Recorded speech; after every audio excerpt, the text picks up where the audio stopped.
नमस्कार, स्वागत है न्यूज 21 में। मैं हूं आपके साथ हर्षदा जोशी। अब खबरें अन्य राज्यों से। निकाय चुनाव की तारीख जैसे जैसे नजदीक आ रही है, राजनीतिक घमासान और आरोप प्रत्यारोप के दौर तेज होते जा रहे हैं। बीजेपी और कांग्रेस के बीच जारी आरोप प्रत्यारोप के बीच भाजपा ने कांग्रेस पर गंभीर आरोप लगाया।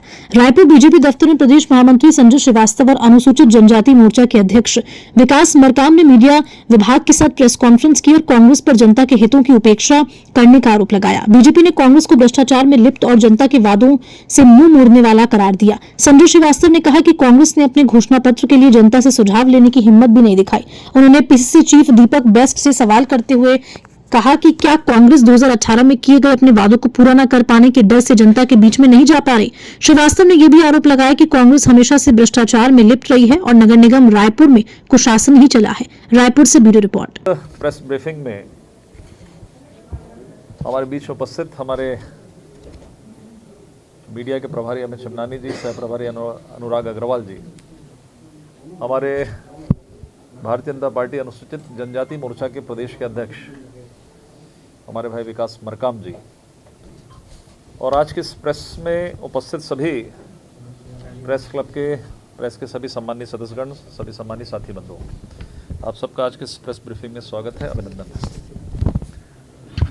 कल जैसा आपको जानकारी मिली कि एक प्रेस कॉन्फ्रेंस के माध्यम से भारतीय जनता पार्टी ने आप सबके माध्यम से जनता के बीच में इस बात को रखा कि इस नगरीय निकाय चुनाव, त्रिस्तरीय पंचायत चुनाव में आने वाले 5 वर्षों के लिए जनता किस प्रकार के विकास चाहती है, उनकी क्या मांगे हैं, उनकी क्या दिक्कतें हैं। इसके लिए हमने एक घोषणा पत्र चुनाव समिति बनाई है, चुनाव घोषणा पत्र समिति, और ये बहुत स्पष्ट है कि कोई भी सरकार जो जब जनता बनाती है तो जो जनता के हित के अनुरूप होती है, वो अपेक्षा भी करती है कि वो 5 वर्षों के अंदर में सरकार उस तरह का व्यवहार करे, सरकार उस तरह के काम करे, उनके क्षेत्र के विकास करे, और भी अन्य कोई समस्या उसका निराकरण होना चाहिए। और इसीलिए घोषणा पत्र समिति का निर्माण हुआ। कल घोषणा पत्र समिति की एक जो चुनाव की प्रेस वार्ता हुई, उसके माध्यम से हमने इस बात को रखा कि हम किस तरीके से जनता से हम सुझाव एकत्रित करेंगे। ये कल ब्रीफ हो चुका। अभी 24 घंटे ही नहीं बीते थे, जैसा मैंने कहा कि सामान्य प्रक्रिया है कि जनता के अनुरूप ही सरकार को अपने घोषणा पत्र बनाने चाहिए, अपने चुनाव के अंदर में मुद्दे तय करते हैं, उसके बाद उस काम को इम्प्लीमेंट करना 5 वर्षों के अंदर में, जो आपने प्रदेश में भारतीय जनता पार्टी की सरकार के 1 वर्ष के कार्यकाल में भी आपने देखा। लेकिन इसके विपरीत जो दूसरा राजनीतिक दल है छत्तीसगढ़ का,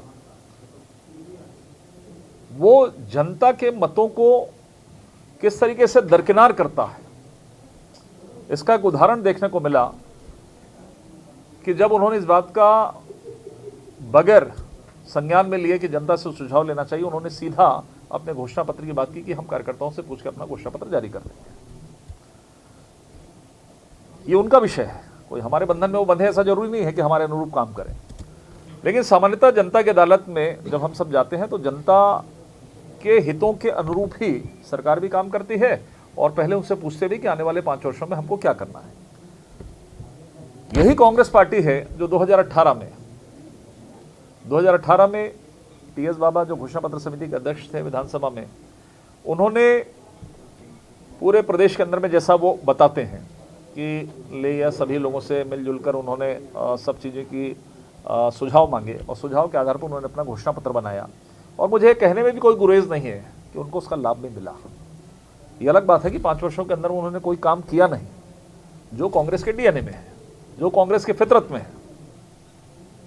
कि किसी को भ्रम में ले आओ, उसके बाद काम करने का कोई विषय नहीं है। लेकिन एक बार फिर से चिरपरिचित अंदाज में, और जो उसके उनके डीएनए में है कि इस नगरीय निकाय चुनाव में जो सीधा आम जनता से होता है, मूलभूत आवश्यकताओं के लिए चुनाव होता है, लेकिन उन्होंने प्रदेश की जनता, उस निकाय की जनता, उस पंचायत की जनता को इसके अनुरूप अनुकूल भी नहीं समझा कि उनसे 2, 4, 5, 8 दिन बातचीत करके उनसे हम सुझाव मांगे कि एक्चुअली आपके क्षेत्र में किन चीज़ों की आवश्यकता है। मैं इसको यहाँ से प्रारंभ कर रहा हूँ कि कांग्रेस की क्या सोच है जनता के प्रति, और परिणाम तो बताता ही है। लगातार परिणाम चाहे केंद्र में हो, चाहे फिर प्रदेश में हो, चाहे नगरीय निकाय में हो, जो जनता ने इनको परिणाम दिया है वो इन्हीं कारणों से है कि वो जनता के हितों की बातचीत नहीं करते हैं। मुझे लगता है इसका सीधा सा विषय यही है कि कांग्रेस में अब इतनी ताकत भी नहीं बची है कि वो जनता की अदालत में जाए और जनता से जाकर सीधा पूछे कि हम घोषणा पत्र करने वाले हैं, चुनाव है, इसमें आपकी क्या क्रिया है, क्या प्रतिक्रिया है। और इस नगरीय निकाय चुनाव में, त्रिस्तरीय पंचायत चुनाव में वो जनता से कन्नी काट रही है। मेरा पहला सवाल ये है दीपक बैज जी से, क्योंकि आजकल दीपक बैज ही ज़्यादा बोलते हैं, बाकी लोग तो बोलने की स्थिति में नहीं, जो सरकार में थे तो दीपक बैज जी ही बोलते हैं। तो दीपक बैज जी से मेरा इतना प्रश्न है कि जनता से वो इतना क्यों डर रहे हैं, ये दीपक बैज जी को आकर बताना चाहिए। लेकिन थोड़ा सा मुझे जो जानकारी लगती है वो इसलिए नहीं, जिसका उल्लेख मैंने किया कि 2018 का घोषणा पत्र, संकल्प पत्र जो भी था उनका, उसी की बात करते थे और जीतने के बाद भी उसकी बात करते थे।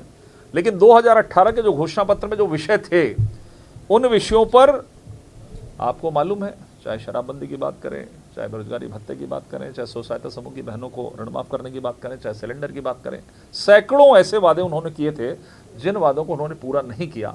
तो मुझे लगता है डर उनको ये है कि जनता के बीच में जाएंगे तो 2018 के जो सुझाव थे उसके बारे में जनता इनसे पूछेगी आखिर उसका क्या हुआ 5 वर्ष में। खैर, जनता ने तो परिणाम दे दिया और सरकार बदल गई। तो सीधा सा ये है कि जनता से भागना और जनता के बीच जाने का डर है। अखबारों में जो प्रकाशित खबर आई है कि कांग्रेस का घोषणा पत्र तैयार हो गया है, उसमें जनता की सोच, जनता की मांग, जनता का संकल्प नहीं है। आखिर ऐसा कांग्रेस ने क्यों किया? इसका सीधा सा जवाब यही है कि जनता के बीच में वो जाने की स्थिति में नहीं है।